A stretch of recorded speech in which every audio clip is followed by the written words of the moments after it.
I'm Paula, and I was 35 years old when I gave up work to look after John when he had his stroke. We'd been engaged 3 months, and we fought and fought and fought to get back some standard of life after his stroke took away pretty much everything. I think I just went into autopilot and just literally did what it took to get through every day and try and understand what was going on. And it's not easy because visiting times was like 2 till 4 and 6 till 8 or something. And so you don't see any of the medical staff. They do their ward rounds in the morning. And John couldn't tell me. His speech had completely gone. He couldn't tell me what had been said about him and his recovery and the prognosis and just what we could expect. When something like a stroke happens to you for the first time or to your loved ones, you don't know the rules. You don't know what's expected. You don't know how to behave.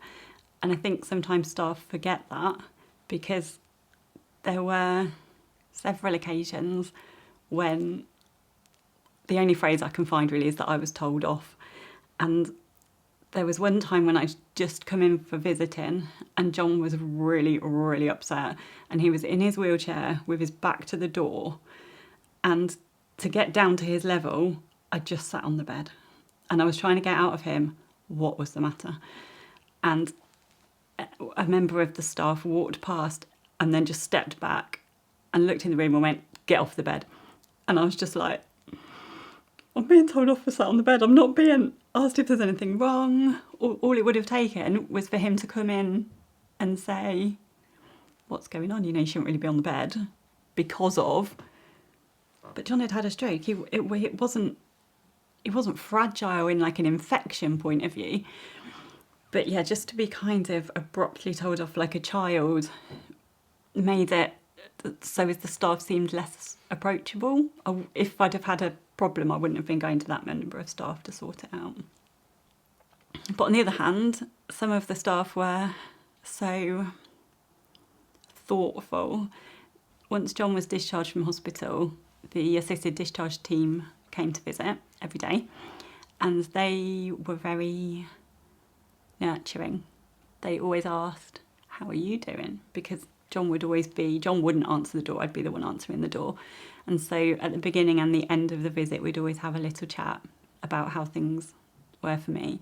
And I don't think I realised at the time why they were asking me, how was I? Because there was nothing wrong with me, my brain was fully intact. And I didn't realise quite how much strain everything had been, really. But hearing people say, "How are you?" like repeatedly in a way that kind of gives you permission not to be okay, because they're expecting you not to be okay, and so it's allowed to go, "Actually, I've had 2 ice buns today because it's a really difficult day." So yeah, that was very supportive when they were visiting at home. I think, knowing what I know now, if I was facing it again, it would be much harder to start that journey because it was quite tough. But there is hope when you've still got parts of your life and you've still got people that love you and people that you love, and those are the things I guess that you have to focus on.